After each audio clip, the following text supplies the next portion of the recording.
Hello दोस्तों, नमस्कार। स्वागत है आपका द एम्ब्रेल क्लासेस में। मैं हूं सुमित कुमार और आज हम लोग बात करने वाले हैं कि बिहार दरोगा से संबंधित एक नई नियमावली आई है।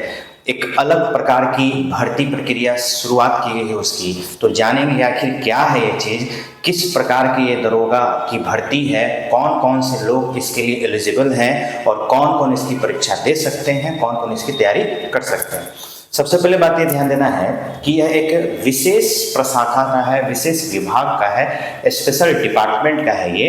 और अगर स्पेशल डिपार्टमेंट का है तो इसके लिए सिलेबस, इसके लिए सारी प्रक्रियाएं भी क्या होंगी, अलग अलग होंगी। तो सबसे पहली बात इसमें एक चीज़ है कि इसमें दौर खत्म कर दिया गया है। फिजिकल वाली चीज़ें नहीं है, सिर्फ मेडिकल होगा।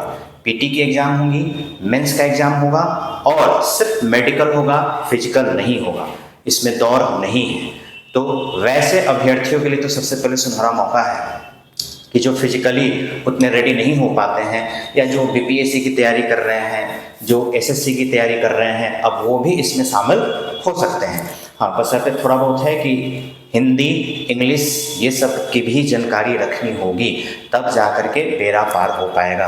तो चलिए थोड़ा सा हम लोग पीडीएफ की तरफ चलते हैं, देखते हैं कि वो कौन कौन सी सूचनाएं हैं जो एक कैंडिडेट के लिए आवश्यक है और वो फॉर्म फिलअप कर सकता है।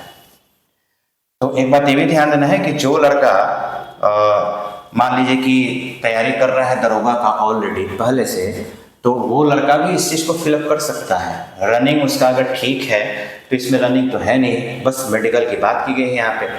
तो देखिए यहाँ पे ध्यान दीजिए, सामने पीडीएफ है यहाँ पे। बिहार सरकार गृह विभाग आरक्षी शाखा ये अधिसूचना जारी की गई है और इस अधिसूचना में हम लोग देखेंगे कि क्या क्या ऐसा नोटिस है। देखिए चलिए यहाँ पे सबसे पहले यहाँ पे देख लेते हैं ये सारे जो नियम कानून लिखे रहते हैं कि किस धारा के तहत, किस अधिनियम के तहत जो इसको लागू किया गया है। तो जो जरूरी चीजें हैं उसको हम लोग पढ़ेंगे यहाँ पे। देखिए यहाँ पे पोस्ट का जो नाम है यहाँ पे वो है पुलिस अवर निरीक्षक और पुलिस निरीक्षक। ये अराजपत्रित मतलब कि ये नॉन गजेटेड होंगे। बाद में जब इनका प्रमोशन होगा तो गजेटेड ऑफिसर हो जाएंगे। फिलहाल जब इनकी बहाली होगी तो ये नॉन गजेटेड होंगे। और देखते हैं, चलिए वरीय पुलिस उपाधीक्षक है, ये राजपत्रित है, मतलब ये गजेटेड ऑफिसर होंगे, इनकी भी बहाली होगी। जो इंपॉर्टेंट चीजें हैं वो हम लोग यहाँ पे देखेंगे, ठीक है। देखिए यहाँ पे लिखा हुआ है कि संवर्ग में सीधी भर्ती से नियुक्ति। संवर्ग में सीधी भर्ती द्वारा पुलिस अवर निरीक्षक के भरे जाने वाले पदों पर नियुक्ति के लिए अभ्यर्थियों का चयन बिहार पुलिस अवर सेवा आयोग द्वारा पृथक प्रतियोगिता परीक्षा के माध्यम से किया जाएगा। विशेष शाखा द्वारा आयोग की विहित निर्देशन प्रपत्र में अधिसूचना भेजी जाएगी, ठीक है। तो ये कहीं ना कहीं जो है, जो बोर्ड पिछले दरोगा का एग्जाम लेती है वही बोर्ड के माध्यम से इसका भी एग्जाम लिया जाएगा। समाचार पत्र वगैरह में सारी चीजें जो है इसकी व्याख्या कर दी गई है। यहाँ पे देखिए लिखा हुआ है कि अभी भाई चयन इनका कैसे होगा। तो सबसे पहले यहाँ पे लिखित परीक्षा, ये लिखित परीक्षा 2 चरणों में क्रमशः प्रारंभिक एवं मुख्य परीक्षा के रूप में ली जाएगी, यानी पीटी और मेंस इसका लिया जाएगा। प्रारंभिक परीक्षा क्या है, तो प्रथम चरण में प्रारंभिक परीक्षा ली जाएगी जिसके सभी प्रश्न बहुविकल्पीय प्रकृति के होंगे।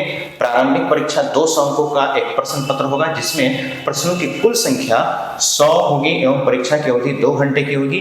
प्रत्येक सही उत्तर के लिए 2 अंक निर्धारित किए जाएंगे। तो जैसे दरोगा का पीटी होता है वैसे ये स्पेशल दरोगा का भी वैसे ही पीटी सेम टू सेम है।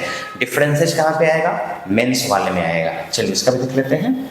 उक्त प्रश्न पत्र में अंग्रेजी, सामान्य ज्ञान, हिंदी भाषा ज्ञान, तर्क शक्ति एवं समसामयिक मुद्दे से संबंधित प्रश्न पूछे जाएंगे।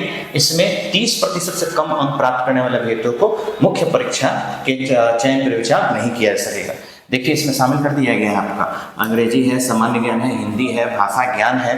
तो इसके लिए भी आपको थोड़ा सा तैयार रहना पड़ेगा।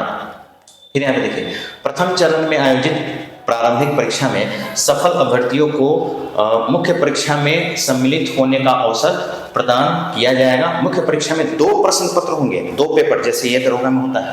प्रथम प्रश्न पत्र वस्तुनिष्ठ एवं बहुविकल्पीय होगा। अब देखिए इसमें बहुविकल्पीय और वस्तुनिष्ठ, जिसमें 180 मिनट का मतलब हो गया 3 घंटा। तो 3 घंटे के समय में 200 प्रश्न पूछे जाएंगे। प्रत्येक सही उत्तर के लिए 1 अंक दिए जाएंगे, मतलब एक सही उत्तर होगा आपका 1 अंक मिल जाएगा। प्रत्येक गलत उत्तर के लिए 0.25 अंक काटा जाएगा।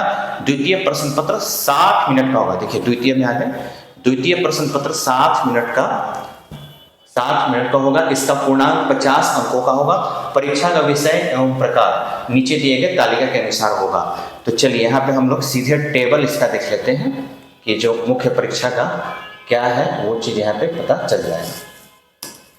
चलिए सबसे पहले यहाँ पे देखते हैं वस्तुनिष्ठ एवं बहुविकल्पीय परीक्षा जो दिया हुआ है यहाँ पे कैसा है। तो देखिए समय जो है सबसे पहले यहाँ पे देख लीजिए, समय दिया गया है कितना घंटा, 3 घंटा का। कितने मार्क्स का होगा, 200 मार्क्स का होगा। अब यहाँ पे जो वस्तुनिष्ठ एवं बहुविकल्पीय परीक्षा, मतलब ये जो परीक्षा होगी किस बेसिस पे, एमसीक्यू बेसिस पे होगी।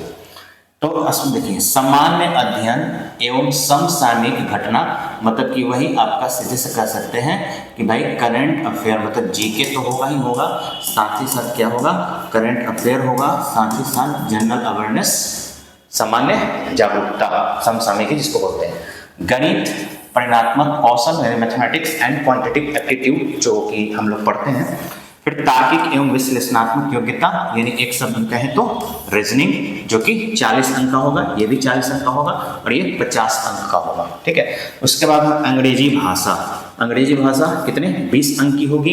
हिंदी भाषा ये 20 अंक की होगी। बिहार के सामान्य ज्ञान 30 अंक की होगी और प्रत्येक गलत उत्तर के लिए 0.25 यानी 1/4 नेगेटिव मार्किंग कितना है, 1/4। ठीक है। तो अब यहाँ पे ये ध्यान देना है कि ये हो गया आपका किसका, पेपर फर्स्ट, पेपर 1 के लिए हो गया। अब अगला जो है पेपर देख लेते हैं, मतलब लिखित परीक्षा जो है वो किस चीज पे है। चलिए यहाँ पे देखिए लिखित परीक्षा यानी जो सेकंड पेपर होगा, पेपर 2 जो होगा, देखिए यहाँ पे ये 50 अंकों का होगा, जिसके लिए समय कितना है आपका, 1 घंटा, मार्क्स 50। यहाँ पे लिखा हुआ है हिंदी निबंध 15 अंक, अंग्रेजी निबंध 15 अंक, अंग्रेजी संक्षेपण इंग्लिश स्ट्रेसेस वो है कितना, 10 अंक, और हिंदी से अंग्रेजी अनुवाद लीजिए, ट्रांसलेटर भी दे दिया, मतलब ट्रांसलेशन भी बनाना है इसमें, जो हम लोग बचपन में किया करते थे क्लास 6, 7, 8, 9, 10 में, सारा का सारा चीज वही है। ठीक है। तो अब ध्यान ये रखना है कि अगर इतने सारे एग्जाम हो रहे हैं, थोड़ा सा पहले मेडिकल की बात कर लेते हैं, उसके बाद हम बताएंगे आपको। यहाँ पे देखिए शारीरिक मापदंड में क्या क्या है, तो सभी अभ्यर्थियों के लिए बिहार पुलिस संगठन के पुलिस और निरीक्षक के लिए निर्धारित मापदंड के अनुसार ऊंचाई, देखिए ऊंचाई, सीना एवं वजन, ये 3 चीज है, 3 चीज आपका देखा जाएगा, से संबंधित मापदंड की जांच की जाएगी। जो अभ्यर्थी निर्धारित मापदंड के अनुरूप योग्य नहीं पाए गए तो उन्हें असफल माना जाएगा। शारीरिक मापदंड के लिए कोई अंक निर्धारित नहीं होगा। तो जब शारीरिक मापदंड के लिए कोई अंक निर्धारित नहीं है, इसका मतलब ये है कि जो आपका मेरिट लिस्ट बनने वाला है वो मेंस के परीक्षा पर बनने वाला है, मेंस के रिजल्ट पे बनने वाला है, यानी पीटी पास कर जाइए, ठीक है, उसका 10 गुना रिजल्ट निकालेगा, मेंस का एग्जाम होगा, फिर 6 गुना निकालेगा, फिर आपका मेडिकल का होगा। कुल मिला जुला करके मेंस का ही खेल है इसमें। अगर जिसका थोड़ा सा रिटेन पे कमांड है, रिटेन आता है तो बढ़िया है। इतना जान लीजिए कि जो नॉर्मल ये दरोगा 2 स्टार जो है, जो फील्ड वर्क होता है, उससे अच्छा हमको लगता है कि ये बेहतर रहेगा, क्योंकि इसका कहीं ना कहीं ड्यूटी मुख्यालय में दिया जाएगा। तो मुख्यालय में अगर दिया जाएगा तो बेहतर है। दूसरी बात कि उनके लिए ठीक है, जो फिजिकल के लिए रेडी नहीं रह पाते हैं तो उनके लिए ठीक है, मेडिकली फिट है तो सही है उनके लिए। अब यहाँ पे देखिए मेधा सूची और अर्हता में देख लीजिए कि मुख्य परीक्षा के आधार पर जो है तैयार की जाने वाली अंतिम मेधा सूची आरक्षण कोटिवार न्यूनतम अर्हता वही होगा जैसे सामान्य प्रशासन विभाग द्वारा समय समय पर निर्धारित किया जाए। देखिए यहाँ पर अर्हता मुख्य परीक्षा के आधार पर तैयार की जाने वाली है ना अंतिम मेधा सूची, यानी जो मेरिट लिस्ट बन रहा है वो किस बेसिस पे बन रहा है, वो बन रहा है आपका मेंस के एग्जाम पर। आगे देखते हैं। फिर कह रहा अंतिम रूप से सफल अभ्यर्थियों की मेधा सूची मुख्य लिखित परीक्षा में प्राप्त अंकों के आधार पर आरक्षण कोटिवार तैयार किया जाएगा। तो ये सारी चीज तो आप यहाँ पे देख ही रहे हैं। चलिए इसमें और कुछ खास है नहीं। चिकित्सीय जांच, चरित्र एवं प्रवृत्ति सत्यापन, ये सब तो नॉर्मली और भी एग्जाम में होता है। पुलिस अवर निरीक्षक, वन सर्वर। वन सर्वर का मतलब होता है कि जो पहले से जॉब कर रहे हैं उनका प्रमोशन हो करके या वो डिपार्टमेंट के माध्यम से उनकी बहाली हो सकती है। यहाँ पर प्रशिक्षण में सीधी भर्ती से वन सर्वर नियुक्ति, पुलिस और निरीक्षक का बुनियादी प्रशिक्षण 270 कार्य दिवस। मतलब ये सारा जो है अलग अलग कार्य दिवस में ट्रेनिंग दी जाएगी। यहाँ पे देख लेते हैं एक एक करके कौन कौन सा ट्रेनिंग है यहाँ पे। ठीक है, वैसे कि जो ट्रेनिंग कर रहे हैं उनको तो पता होगा, लेकिन इतना ज़्यादा ट्रेनिंग में ना मतलब समझ जाइए कि इंसान एकदम बदल सा जाता है, उसकी जो प्रकृति है, उसका पर्सनालिटी है बहुत तगड़ा वाला हो जाता है। तो देखिए यहाँ पे कौन कौन सा है। सबसे पहले निरीक्षक का बुनियादी प्रशिक्षण कितने दिन का, 270। तो ये 270 हो गया आपका। फिर आपका जिसमें 60 कार्य दिवस का प्रशिक्षण पुलिस संगठन के विभिन्न आयामों का, तो 60 दिन ये हो गया। फिर आपका शारीरिक क्षमता से संबंधित होगा तथा 150 कार्य दिवस का प्रशिक्षण सूचना से संबंधित होगा, यानी 150 दिन ये हो गया। और फिर 60 कार्य दिवस में गुप्तचर एजेंसियों से समन्वय स्थापित कर प्रशिक्षुता के रूप में प्रशिक्षण दिया जाएगा। मतलब 60 दिन का और ले लीजिए। ठीक है, यानी कुल मिला के इतना दिन का होने वाला है। और इसको ऐड करते हैं तो आपका 0, 6, 5, 11, 6, 17 और 17, 7, 713, 13, 5, 28, 24 के 4, 2, 8, 3, 2, 5, 540, यानी 18 तिया 54, यानी कुल मिला करके कितना माह, 18 माह, यानी 1.5 साल, 1.5 ईयर। तो 1.5 साल का ट्रेनिंग आपका यहाँ पे होने वाला है। ठीक है, इसका मतलब कि सीधी सी बात है कि जो लड़के तैयारी में लगे हुए ना पहले से, उनका इजीली ये सारा चीज़ जो है काम हो सकता है, बशर्ते थोड़ा सा उनको रिटर्न वगैरह जो है लिखने आता हो। देखिए प्रमोशन वाला है, प्रमोशन में तो जब आपकी बहाली हो जाएगी, जब आपका वैकेंसी कंप्लीट हो जाएगा, कुछ साल जॉब कर लीजिएगा, उसके बाद फिर CBT वगैरह, कंप्यूटर वगैरह का एग्जाम देना पड़ता है, फिर आपका प्रमोशन भी हो जाएगा। विभागीय प्रोन्नति है। बाकी जो है इसमें और कुछ वो है नहीं, राज्यपाल के द्वारा ये जो है सारा चीज़ निकाला गया है, राज्यपाल ही जारी करता है सारी चीज़ों को।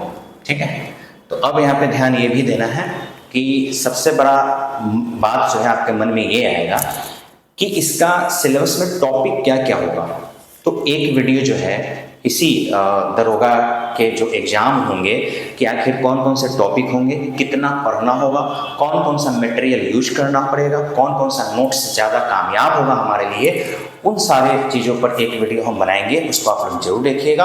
और यहाँ पे आपको नोटिफिकेशन मिल चुका है, तो इसके लिए अभी से आप लोग तैयार रहिए। हाँ, वैकेंसी के लिए नोटिफिकेशन कब जारी हो जाएगा इसका कोई गारंटी नहीं है, हालांकि इस पर बात विचार तो 2021 से ही चल रहा है। अभी जाकर के इसका प्रॉपर वे में औपचारिक रूप से नोटिस आ गया है। अब वैकेंसी कभी भी आ सकता है, अब इलेक्शन के बाद ही। लेकिन हाँ, उसके लिए तो आपको तैयार रहना पड़ेगा, आपको लिखने आना होगा, हैंड राइटिंग से प्रैक्टिस करना होगा कि भाई निबंध कैसे लिखें, हिंदी में, इंग्लिश में, ट्रांसलेशन बनाना सीखना होगा।